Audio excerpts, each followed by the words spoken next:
Morning, everyone. Welcome to the Good Morning Education Show. My name is Rotimi Tayo, and such a pleasure to be here today. We're streaming from Lagos, Nigeria, to West Africa, to Africa, and the entire world. And it's a public holiday down at the part of this world, and we are excited to be here, even behind shadow. We're still excited all the same. I believe that we're going to have a great time together today. Please do not hesitate to join us and share the word. Tell the world that the Good Morning Education Show is on. We'd like you to connect with us and share your comments. If you have comments, let us know. We'll appreciate your contributions also. If you have questions, please do not hesitate to ask your questions on the show. I will be glad to give answers to your questions. And remember, on the show, we also have analysts and guests who join us from time to time to share with us their views, their comments, their experience, expertise on the subject matter of the day. And we believe that today will not be an exception as well. We're going to be having a great time. We don't plan to keep it too long on the show, but we'll have a great time all the same. This is the Good Morning Education Show, and today we'll be having a very interesting conversation around the world of learning. And we hope that as you join us, you have something to learn, you have something to say, you have one or two things to be able to contribute to based on the show, right? Sit back, relax, enjoy your public holiday today as we spend time together on the show. Um, we hope internet connectivity will not be an issue. But for our faithful tribe members who are joining us, I would like to thank and appreciate you for joining us this morning. And we believe that as others join, also we'll have a great conversation and experience today. Yes. So without wasting much time, we can begin on some of the headlines. Like we normally do, we have headlines from the show, issues within and around the world of education, and we're going to do something about that today. Let's just take maybe one or two headlines while we wait for one or two analysts to join or drop in. The first headline will be on Nigeria's Unity Schools. Um, the headline says From Glory to Ordinary. That's from Guardian. If you have a copy of the Guardian or you could go online, you will see the headline that Nigeria's Unity Schools is like having a story from glory to ordinary, based on the consideration of how the schools over the years have glided from glory to mere public schools. The writer of this particular news, Iyabo Lawal, is trying to comprehend and compare the glory with which the Unity schools once had. And we're now looking at it as almost like an eyesore. Well, sometimes these are things that we need to think about, and it's a food for thought. Understanding the fact that things are meant to be progressively, improved on. But you see, when we leave things to nature, what we tend to have is situations like this. I would hope that in no distant future, the story can be a different one, can be rewritten. Um, on the show, we have Fee. Good morning. Good We have morning. Good morning. Lee, we have Titi, we have Rhoda. Happy holidays, everyone. Good morning. Welcome to the show. Good morning. Good morning, everyone. Good morning. Happy holidays. Happy democracy holiday to Titi, those of us welcome in back Nigeria. from your vacation. All right. Thank you, Welcome. Rotary. Rhoda, how are you? I'm good. Good morning. It's It's a Democracy Day. Not sure how happy, but it's a holiday. Yeah, there's a lot of Okay. agitation. Yeah, but I think it's the time for deep reflections and actions. So, yes. Yeah. Okay, so I was just going through one of the headlines that says Nigeria Unity Schools from glory to ordinary. What's your take on that? Was that me? Were you asking my take? I'm not sure. Rotimi. Yeah, I'm asking yourself and Titi and Right. Fee. Okay. I think you take it away. Okay, well, I think that's the story of many institutions and government parastatals in Nigeria. It really has been from glory to whatever it is right now, which really should not be. We should have all of this government institutions being better managed, the standard increasing, the standards getting better, infrastructure being well maintained, having better teachers as time goes on. But we find out that's not what is happening. And you see, like, okay, so when I said Happy Democracy Day, that was just being, well, let's just wish ourselves the way it is. It really, these are things that we take a step back at times like this and wonder really what has been the dividends of democracy, what has been the dividends of self-rule to us as a nation. How have we improved? Are we better in any way? Is it really something worth celebrating? Are we happy? Because we realize that at the bottom of all of these things, every of these issues that we're having, education is at the bottom of it. The more educated people are, the more they are enlightened. Whether the education is structured school wise, or it's informal, or in any way form the education comes, it helps people. It helps brighter minds, sharper minds. It helps to see things and put things in perspective. So the story of the Unity schools is really sad, and I'm hoping that the federal government colleges are not going the same way.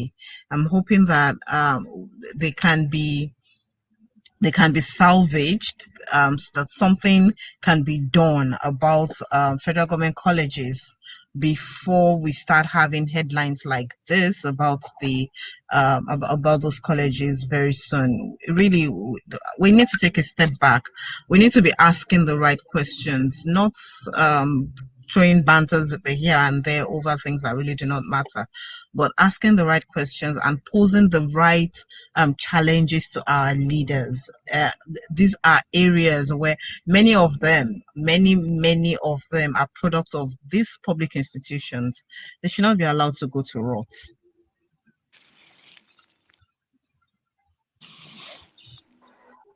Thank you very much, Fee, for that comment. I'm sure Rhoda and Titi would have something to say. Let's start with Rhoda and then we'll move to Titi. To be honest, I was in a Unity school, FGGC New Booster, from 1990 to 95. And I would say that the difference, the major differences for me from then till now is that there was power in our schools. There was relatively clean water. I would say again, FGGC New Busa was in Kwara State then, but now in Niger State. So we had, I would say, electricity. We had I said relatively cool, clean water. We had the staff residential, and then we had there was the level of safety. Let me put it there, in security. So our parents weren't as worried when we would get to Ijora to take the school's bus using Kwara Express to take us to school. We were on our journey, long hours from Lagos. Sometimes our buses were bad as we were going, and we stayed. Imagine couple of girls alone on the road, dark places in some parts of Jeba and all of those areas. So we weren't worried that anybody was going to abduct us. And then, so in terms of security, it was fine. Even though we had some nomads walk through our school premises, even into our dormitories. Then, well, it wasn't fearful. They were just nomads. Probably didn't know who was there, what was there, going on their journeys. But I would say that I'm not sure if it's really a story of glory to ordinary. Maybe it's still ordinary to an ordinary that is a sustained hot ordinary, because we had bad food served to us at times. So I would say the Department of Quality Assurance within the schools then was not as existent. And maybe my story is different from girls like Titi who went to FGC Owerri and probably had much more funding.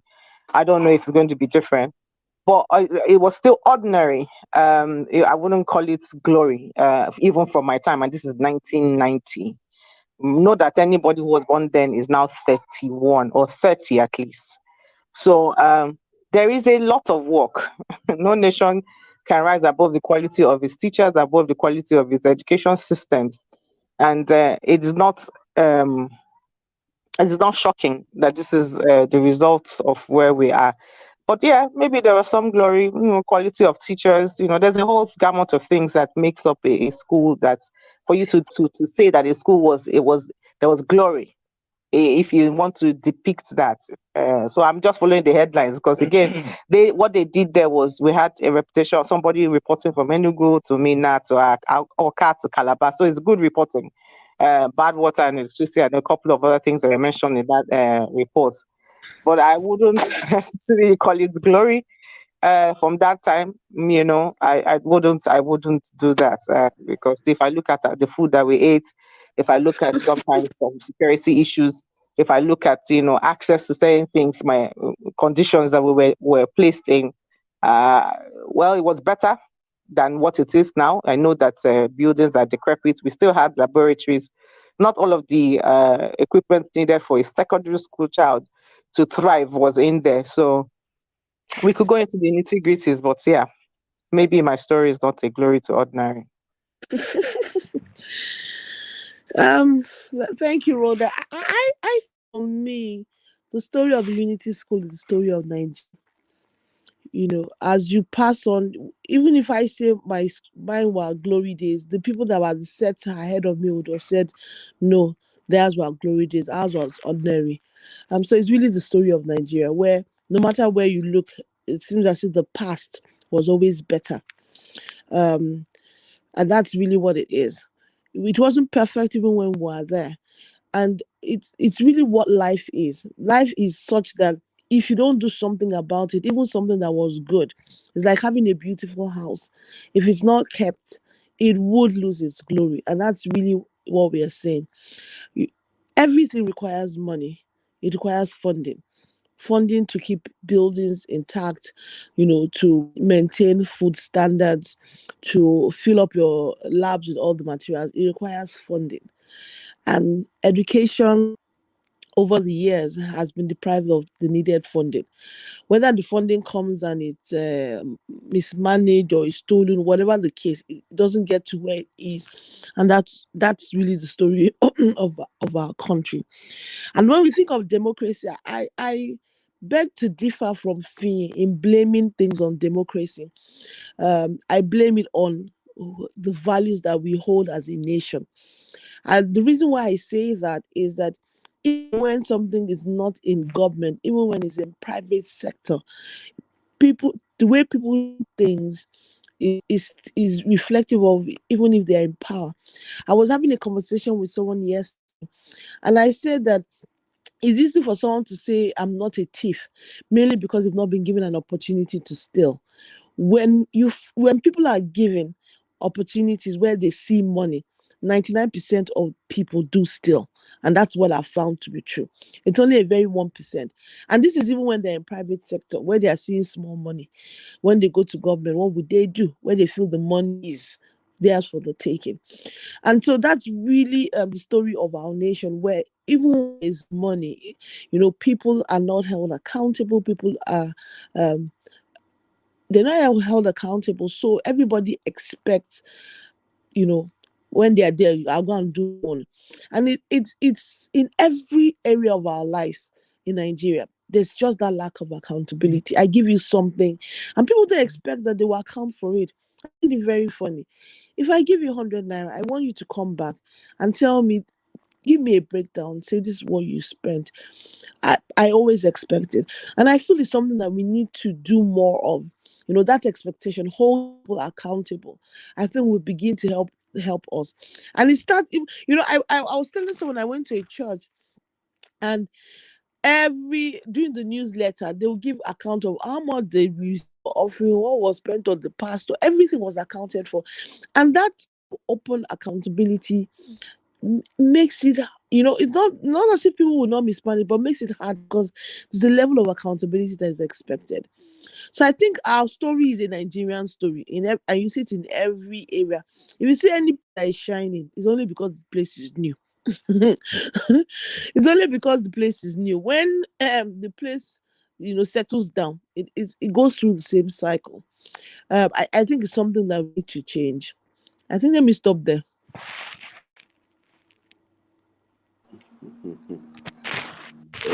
Welcome, Safety Chick. Good morning. How are you today? Good morning, Ugochi. Good morning, Mr. Timmy. Good morning, Honorable Fee, Dr. Rhoda, Mrs. Adelsi. Good morning, everybody. Hope you have a beautiful weekend. Ugochi, I don't understand this morning. Good morning.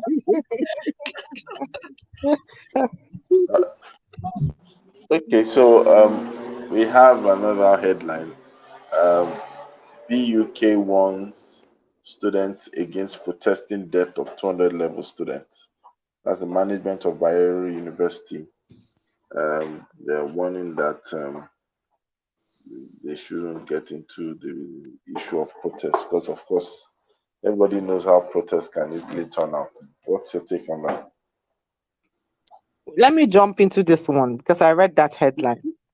And one thing I honestly,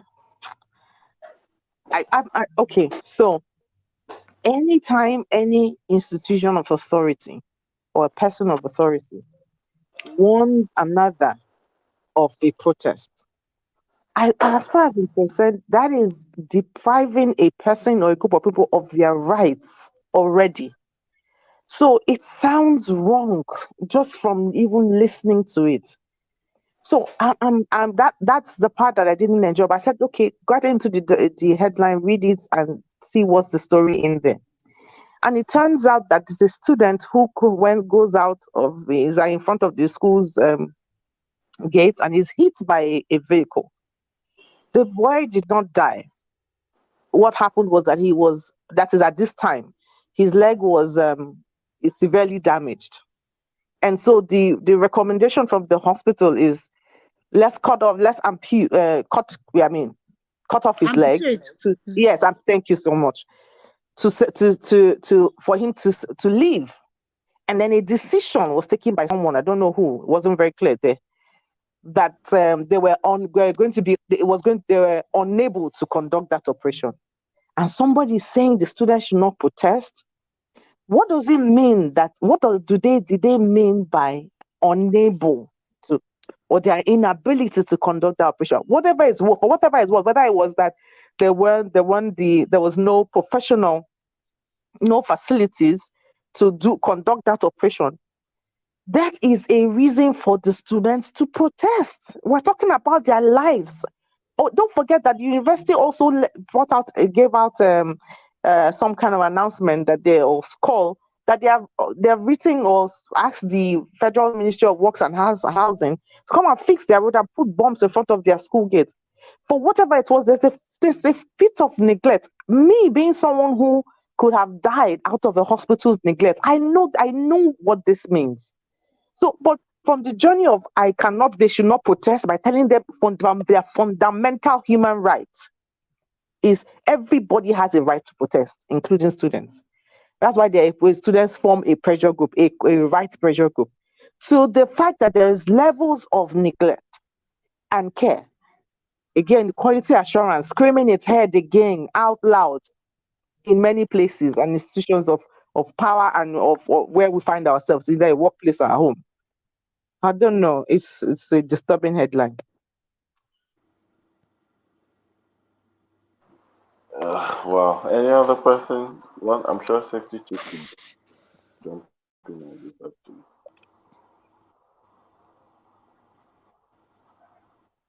The safety chick, are you there?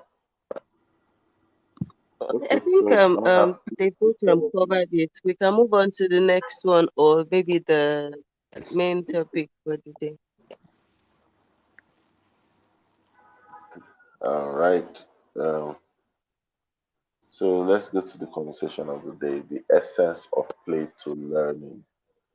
Um, we cannot overemphasize this in today's learning, especially the the perception of what we call success and what we call studies.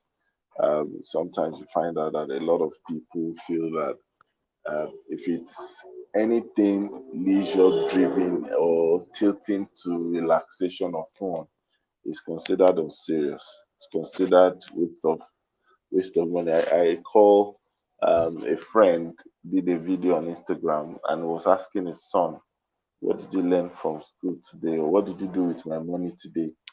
And the boy boldly said, "I played." Yeah, so his dad was saying that, so he used my money to play, you know. But of course, it was a funny moment, but it was also an instructive moment because I'm sure Ugochi, you know the better I'm talking about. So, but then let's talk No. about the essence of play to learning. So maybe we'll start with Finn, we'll go to Titi, and then roll that back to safety chick. So Titi, I mean Finn, over to you. So Finn is out. Wow. Okay. Titi, you want to say something about this? Yeah, I think when it comes to the average Nigerian, maybe the average African, play and learning are, we were brought up that these are the two ends of the of the spectrum. If you are playing, you're not learning. If you are learning, you're not playing. That's really how we grew up.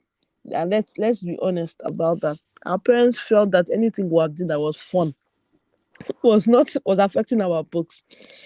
I think it's only right now in hindsight that we realize that, you know, play is really, really important. Children of certain ages are really not meant to be seated learning. That's not how they were created.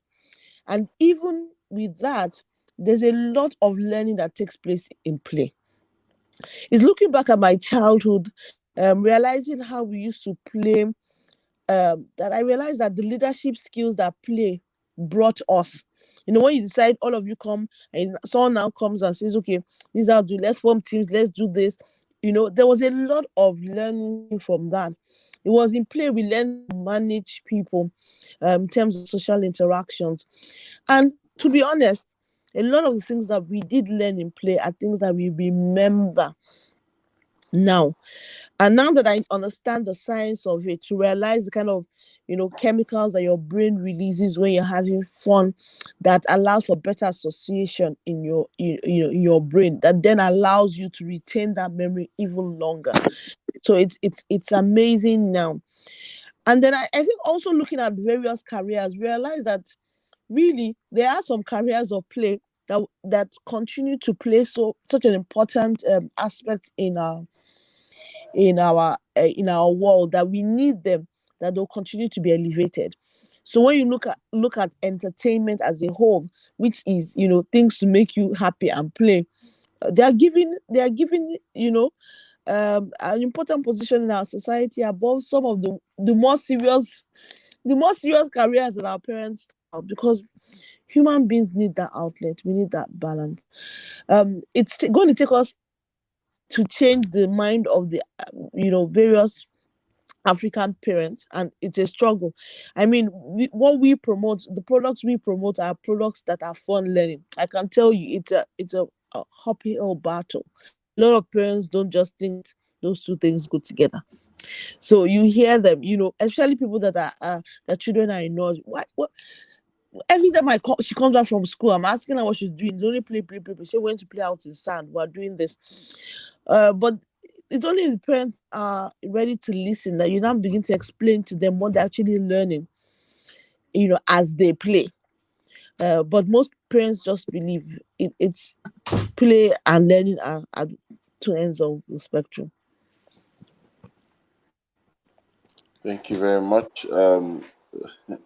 Let's have Rhoda. Rhoda, can you wade into this as well?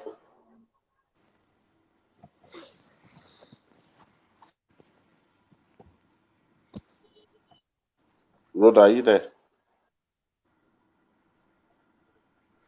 Hello, Rhoda. Okay, Ugochi, you want to say something? Okay, yeah, so I really concur with what Mrs. Adeusi said because it's true. It just if you are not reading, it means if you are playing, it means you are not reading. And then if you are reading, it means you are not playing. And then it means you are doing something good for your life and destiny, while the other one is destructive. But the truth is, we actually need both for the proper development of the child. It's really important. And you know what? As she was speaking, I was thinking about it, that somebody might say, okay, so let's group play into two: the unserious play and the serious play. And in quotes now, serious play would mean the play where you are actively learning. But as I thought about it, even the unserious play is still beneficial to the child. The fact that you get to laugh, you get to relax, you just get to bond, with your other. It's boosting your social skills, it's boosting your cognitive skills. You are being active, your physically is also good for the body. The child is being active. And I remember that there was a time obesity was becoming a serious issue in the US, and they had to look for creative campaigns that would cause children to begin to move, not just eat and play just online without physical activity. And they had to do a campaign to encourage people to move, because as children play the sort of play that allows them to physically move, it's also good for their health and their well-being, their fitness. So play is critical. And the only place I would say parents should also now the only place I would say parents should come in is maybe when we talk about moderation, right? But not to just cancel out play, that if you are playing, it means you are unserious in life, or you don't you don't have where you are going to. I remember then when we were small, like you said, you wanted to be a footballer. It would look like, what do you want to do with that, right? But as times began to change, everybody began to see that, oh my goodness, you should have allowed that child that was interested in football to go into football. Do you see? So I just think that it's about moderation, and allowing them to just have fun. Because sometimes, like, remember the comment Mrs. Ajayi mentioned last week, where someone was scolding a child and said, "Are you a child?" I think sometimes we forget we're actually children. Children should play. Even adults too should play. Yeah, you may not always be maybe jumping up and down and all that, which is still good. Adults should do that, right? But even the other games, maybe for example, there is Elevate brain app game on phones that's really good. There's brilliant.org. So even if it's not maybe physical play, but everybody, it's really, at the end of the day, playing is good for everybody. Even gisting with your friends, and you guys are just laughing and hitting yourselves, and it's still play. So I'll just summarize by saying that balance is key. We shouldn't make play look evil to children. Instead, we make it as fun and enlightening as possible, so that if you are worried about time being spent, you are sure that the time is being spent well. Either ways, you're learning something and they're also having fun in the process. Thank you so much, Safety Chick. Speaking of which, I think we need to look at the possibility of um, asking ourselves this question. Could it be that what the adults cannot tolerate, or better still, have no experience, could it be that that's almost like the measurement or yardstick to what the I'm students really were? struggling to hear you, sir. It seems it's breaking at some point, sir. Can you hear me now? Is it better? Okay, yes, Is sir. it better now? Okay, so what I was trying to Yes, sir. paraphrase was, so could we safely say that what the adults have not experienced or what the adult does not tolerate, could it be the yardstick of what the children get to experience? Probably Fee and Rhoda should answer that. Okay, I heard Ugochi talk about serious play and unserious play. I don't think there's any play that is serious. Play is play. So, but the kind of the way many of the older generation now see play is like it's a waste of time. So really, for you to show that you're serious, you have to be reading maybe 20 hours out of 24, sleep for 4 hours, hardly make room for food or for any other thing. It has to show that you're serious, meant that you were buried in your books, meant that everything about your life was academics. And just interestingly, yesterday I was reading the newsletter of a school, and we're talking about extension classes for their SS1 and SS2 students, and said they were going to start early morning classes at 7 a.m. Then they would have the normal school period from 8 till 2. And then they would have afternoon classes starting from 3 till 5. And in my mind, I'm thinking, how do you keep children? You just keep pumping stuff into them from 7 a.m. till 5 p.m. Granted, there will be break time or maybe an hour in between all of that, like 2 break times. I hope they have 2 break times and not just 1. And hardly leaving room for them to digest what has been learned, for them to soak in what has been learned, and to even breathe, give them some time to breathe. So yes, I strongly believe that the adults, the older generation now, because well, we are the adults, and but the older generation just reflects that thing of, you have to, what the way they see study, the way they see being serious in school, is for you to just bury your head deeply into academics and not be able to come up for air at all. And really, that is not that's not working. That's not it's not productive enough. There has to be that time when, I mean, look at the way homes are set up, look at the way homes are run. We teach children at home different skills, we teach them different things, and it's not in a serious it's not in a serious environment where everybody is so serious about everything. It's while we play at home that we teach our children the things that they're learning. Is while we have the free time, the so-called unserious times at home, that children learn what they learn from their parents. So why should school be different? I think school should even be more fun, because already there is this picture of what of teachers and how serious school is. So it should incorporate a lot more of play than what we even have at home, in my opinion. So yes, I agree that it's like a direct um projection of the adult's impression of play, and of what seriousness really means to them. Thank you.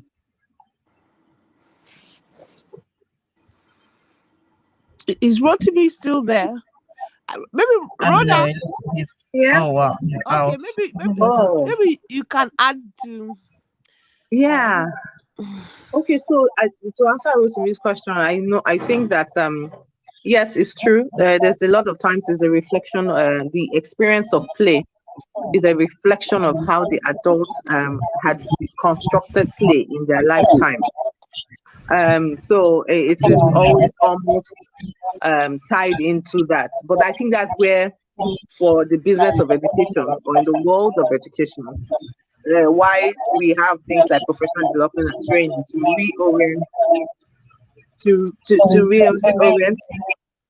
reorientate our teachers and our school leaders on why play is important. So there needs to be that deconstruction of the previous mindset or construct to rebuild and reimagine what schooling or what education should be, or what the learning experiences should be. Because even in the world, even though when I did my a degree in early childhood education, play was the essence of everything we did. And so every time a child needs to learn within that early years foundation, all learning is play. That is the way we described it. And so play is learning. There's no difference. And that's because that's what it is. That's what it should be, ideally, from all research, longitudinal studies down to, quick pilot studies. It's all learning happens through play. And play is learning for that great age group. But even think about it as across the grade levels, whether it's primary, secondary, tertiary, workplace. One of the things that we remember the most is things that brought us joy, things that made us to express some kind of excitement while we were learning. That's why we remember match pasts and inter-house sports days and the special holidays. And the reason why we remember all of those things is primarily because they are constituted. There's a lot of play involved in that learning. So while you were learning to do dance drama, you were learning to be in a dance club, you were learning some resilience, you were learning some techniques and some tricks and things like that. Which is why we play is supposed to be embedded in every educational experience, no matter the level. Even in the workplace, the reason why people have bonding sessions and things like that is because you want the staff to feel happy while they're doing the job. So you incorporate some play into it. Why some new offices are beginning to look different and having bean bags as places where people sit down to work is to that feeling of rest, that feeling of relaxation, that feeling of fun. So play is essential to life and to the way we construct things, which is why ultimately it is something that we don't want to see as a separate event.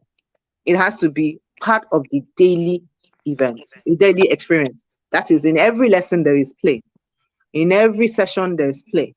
That people get around, they move around, there's a game. That's why when you see teachers who incorporate the gamified learning, it's a lot more for children to learn and to retain. I think in the world of learning, one of the things we're looking for is a lot of retention and building of skills. So making play a critical component of every learning experience, you will get the best out of the children. Every time I said to kids when I was teaching maybe mathematics, and I said, you know what, you can draw when you want to solve your word problems.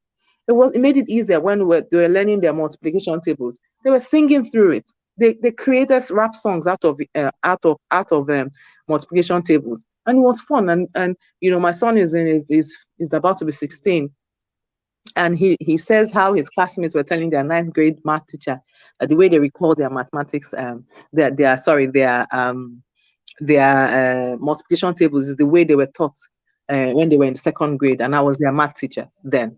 And what they did, that's the way they recall their multiplication tables. Of course, they know it off their head now, but they recall it because of that experience of fun and play.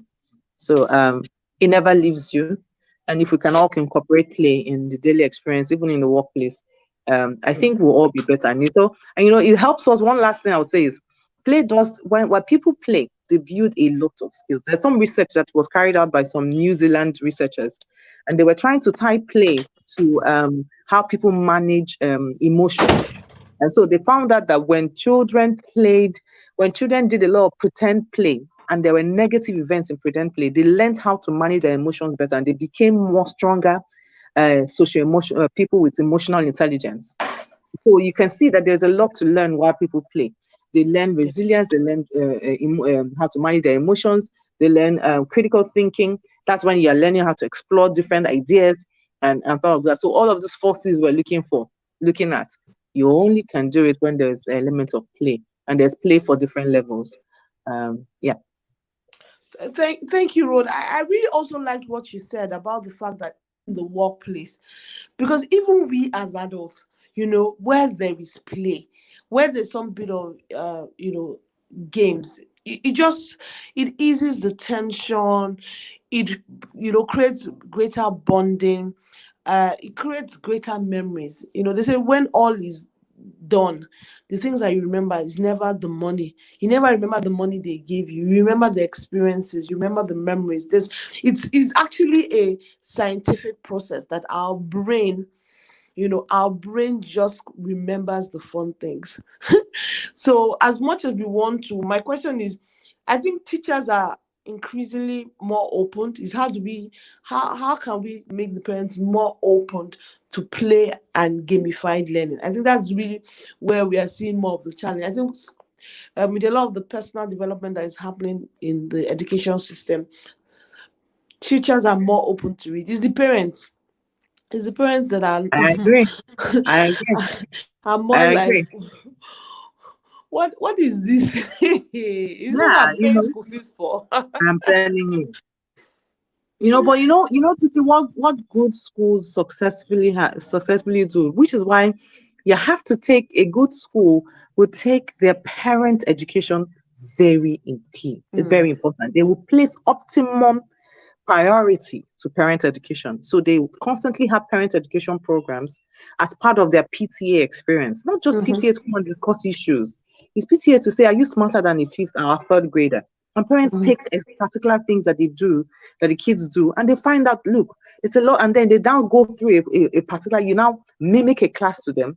And then you now go into the world of research and even use your own school to show them two different control and treatment things that you have done before. There's a lot schools can do to convince parents. But I worry that schools are also not doing that. Yeah. I think that's where you're right in the sense that very few schools spend a lot of time on parent education. And it's something like every PTA meeting needs to have one educational part of it where you're trying to explain to the parents what we do, how we do it, and why we do it, so that they are more opened. Okay, I think time is it's almost 9 already, so maybe we can just have parting shots. We'll start with safety check. We'll go to Rhoda. Okay, safety check, parting shots as we round up today's session. Play is really critical to a child's development, and parents should get to understand that when their children are playing, it doesn't mean that they are not learning, because now increasingly learning is even being added, into play, so that it makes it fun for children and so that children can also experience. So encourage play. Thank you. Fee. I would say that more emphasis and more importance should be given to the role that play plays in learning for children. When people play, the feel good hormone is released when they're in a relaxed environment, and that really helps with absorbing things and looking at things afresh. I would say that schools should look at investing in good playgrounds. Not many schools have playgrounds these days. It's either a very small space, or they're putting more emphasis on classrooms and other infrastructure. But they should look at investing in good playgrounds, good play equipment, stimulating play equipment, that as much as the children are on the field playing, or as much as they're wherever else that they are, that is allotted to play, they're still learning. Thank you. Rhoda. Yeah, the reason why we always talk about public education is because public education is designed for the entire experience. So you will never see a public school that doesn't have a big playground. So that's why we always go for those places. But even in spite of where now that in our own context, where a lot of beautiful private schools, small private schools are doing things, your classroom is the playground. That's pretty much it. You have to see your classroom as the playground. You don't want to think about any barriers to play. It's when you start thinking about barriers to play, then really play wouldn't happen. And because play is critical to learning, everybody needs to experience it. So look at that, your classroom, separate it, move the chairs around. By the way, no one should keep their chairs in the same way every single week and every single term. And so see your classroom as a playground, and generate play. But most importantly, the best way to generate play is to collaborate with the students. So Why don't you just discuss with the students and see how you can figure out play within the curriculum that you're using? Yes, I think I agree, and I will end that learning is not complete without play. That's really what I was. Learning is not complete without play. I'm not sure the brain can function for hours on end without a break, without, infusing some bit of fun and play. So I think for everyone listening to us today, the message is the same. Learning is not complete without play. And don't always think of play as, outside, big playground. I like what Rosa said, is that in your class, you can think of how to, make it a play area. Just changing the chair, even just getting the boys against the girls, getting them to do Simon Says. There's just so many ways to infuse play, and it doesn't require money. So that she was supposed to say, no, but we don't have money. Stop that thought. It doesn't require money. It doesn't require money. All it requires is a bit of creativity with what you have. I look at when we were young, and we used to go outside to play. We didn't have toys the way the kids have toys these days. I mean, if there were 10 of us, only one person really had toys. That was the truth. We made every single thing our toy, from empty sugar cartons to plain sand. Oh my goodness, when I think of all the sand we played outside, I now understand my mom used to just shake her head, because you come back inside, there's sand all over in your head, and it's just nicely plated. It filled with sand. So learning is not complete without play. Thank you everyone for joining us this morning. It's the Good Morning Education Show. Yeah. We'll just end with our normal parting shot from all the ladies, because we were able to chase the men away. Yep. Okay, ladies, let's say it. It's always a a great great morning morning on the Good Morning Morning Education Show. Yo! Bye. Let's make sure we relax today. Today's a God-sent holiday, so let's take out time. My story. Let's take out time. Let's go and play. Let's go and play. That's right. Let's go play. Let's go gist with friends. Let's go hang out. Let's go have some fun. Right. Yeah, so let's play. So that we can tomorrow.